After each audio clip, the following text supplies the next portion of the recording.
Hello everyone, welcome to Barca News. It is April 21st, 2023, and UEFA will not be sanctioning Barcelona and keeping them out of European competitions. Also, in order for Barcelona to sign Lionel Messi, they will have to offload two important players. And finally, it looks like the club have met with Atletico de Madrid to discuss the possibility of the signing of Yannick Carrasco. We have a lot to discuss, so let's begin. Hello everyone, welcome to the channel. My name is Mo, and before we begin with the news, I would like to remind you to please hit the like button and subscribe to the channel. It goes a long way in helping this channel continue to grow. Also, if you are looking for any Barcelona jerseys or merchandise, make sure you hit the kit bag. The link is down below in the description. And finally, after leaving the poll on for about a day and a half, 81% of you have answered that yes, Barca News should hold live streams as soon as Barcelona matches end in order to discuss the matches.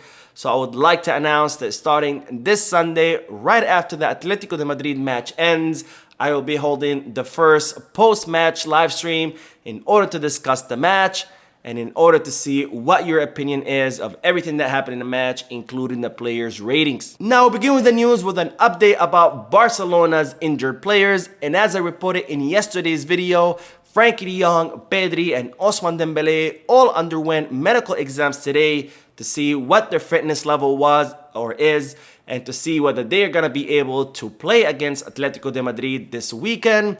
And after these medical exams were conducted, it was confirmed that Pedri and Frenkie de Jong have fully recovered from their injuries. So it's expected that both players could even start the match against Atletico de Madrid. Now it seems that Barcelona expected Frenkie de Jong would be able to complete the entire 90 minutes of gameplay. But in regards to Pedri, it's expected that he's only going to be able to play around 70 to 80 minutes. So we could see Pedri being substituted during the second half. Now, in regards to Ousmane Dembélé, as initially reported, it seems that he is not ready for this weekend. So he will be missing the match against Atletico de Madrid. And he's also going to be missing the midweek match against Rayo Vallecano. And it's expected that the French attacker will be back the following weekend for that match against Real Betis.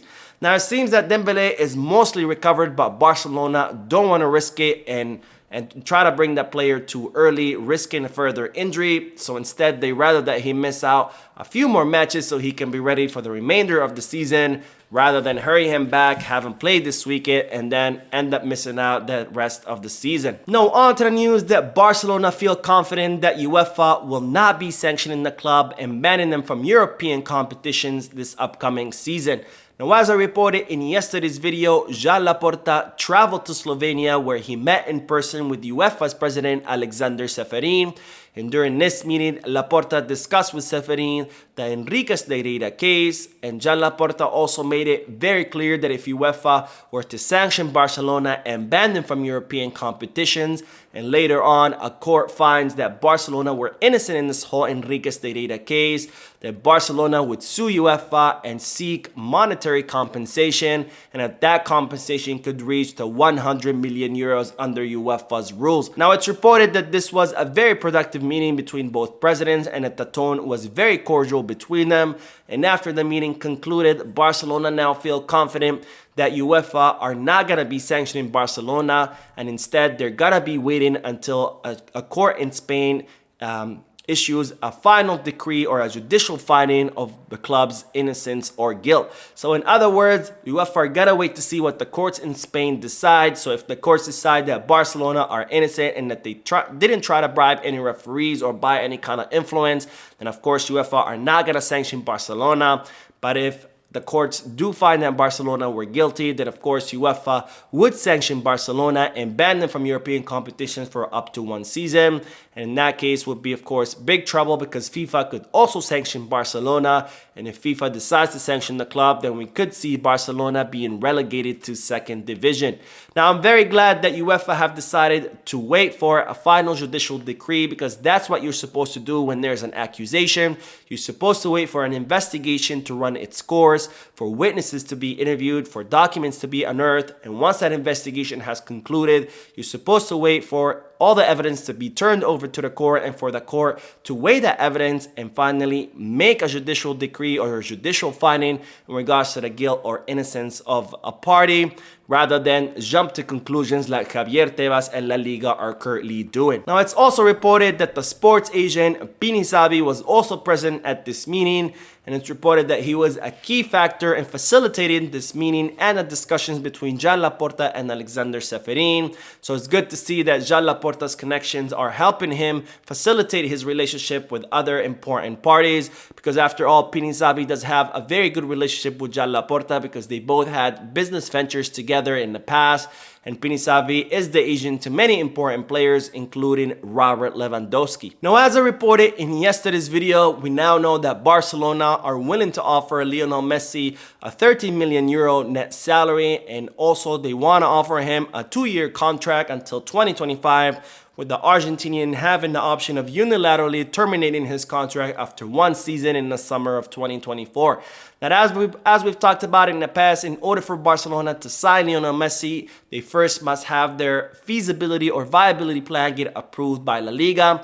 And his viability plan says that Barcelona are working on several projects to bring the club back to good financial health, and that includes offloading players this summer, reducing the salary of the highest earners, and increasing the earnings of the club by increased sponsorships. Now, this feasibility plan must be approved not just by Javier Tebas, but by the Assembly of La Liga, so by a majority of all the clubs in the Spanish league. And this viability plan would, if approved, would allow Barcelona not only to sign Lionel Messi, but it would also allow them to sign 4 more players. But of course, Barcelona first have to offload several players, and there are reports stating that Barcelona would be looking to offload 2 important players in order to have this viability plan approved. Now, this has given rise to a lot of rumors in the media about which players are going to be offloaded to allow for the arrival of Lionel Messi. And today, Mundo Deportivo has said that Barcelona are looking to offload Ansu Fati, Ferran Torres, Eric Garcia, Rafinha, and Frank Kessie. Now, there's absolutely no confirmation that these are the names that Barcelona are looking to offload in the summer. And in fact, sources close to the club say that this is not true, especially in the case of Ansu Fati, where it seems that he is getting closer and closer of staying at the club. Because as I reported previously, Xavi really wants to keep Ansu Fati on the squad, as opposed to Barcelona, who are considering hearing offers for La Masia prodigy. Now, in the case of Rafinha and Eric Garcia, it's also being reported that those 2 players are not for sale because Xavi counts on both players. And in the case of Ferran Torres, even though the club would like to offload him because he hasn't performed and Xavi is also in agreement with offloading the player, there is the problem of his amortization because Barcelona paid 55 million euros for the player, so they need to sell him for 30 or 35 million euros in order not to incur a loss. So that, of course, is going to be very difficult because I don't see any clubs paying that much for Ferran Torres. Now, in the case of Frank Kessie, this is probably the name that's most likely going to be leaving in the summer, because even though Xavi would love to keep the Ivorian midfielder, Barcelona know that he has very good value in the Italian market, where they think they can earn around 30 to 35 million euros, which of course all of it would be profit, since the Ivorian did arrive in Barcelona as a free agent. Now, I've seen also other reports claiming that Barcelona are looking to sell Jules Koundé in order to bring Lionel Messi back.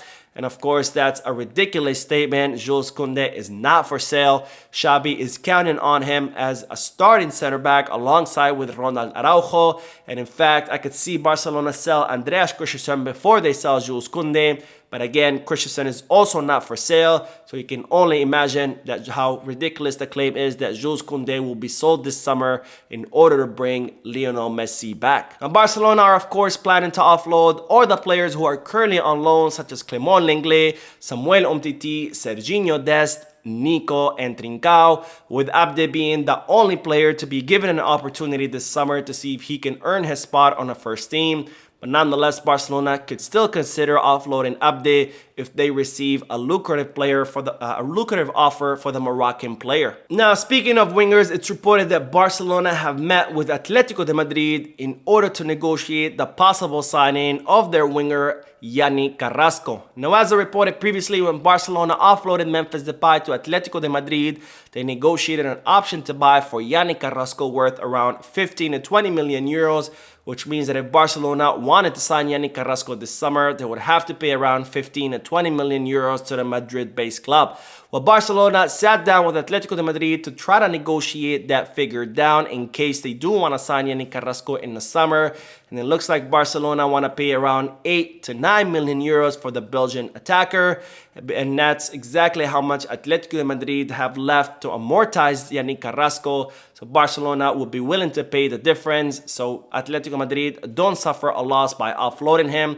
And that way Barcelona could have a better price for Carrasco. Now, this doesn't mean that Barcelona will be signing Yannick Carrasco for sure in the summer. They did this meeting just so in case they do decide to sign him. So for now, that operation is still on hold. So we're going to have to see whether Barcelona end up signing the Atletico de Madrid attacker. Now, we will end today's video with a quick update about Marcus Thuram, because a lot of you have been commenting that Barcelona should sign Marcus Thuram since he's 26 years old and he will be a free agent. But I'm here to tell you that Barcelona are not considering signing Marcus Thuram, because even though they did consider this operation, they think that Marcus Thuram is not the right profile for what they're looking for in a winger.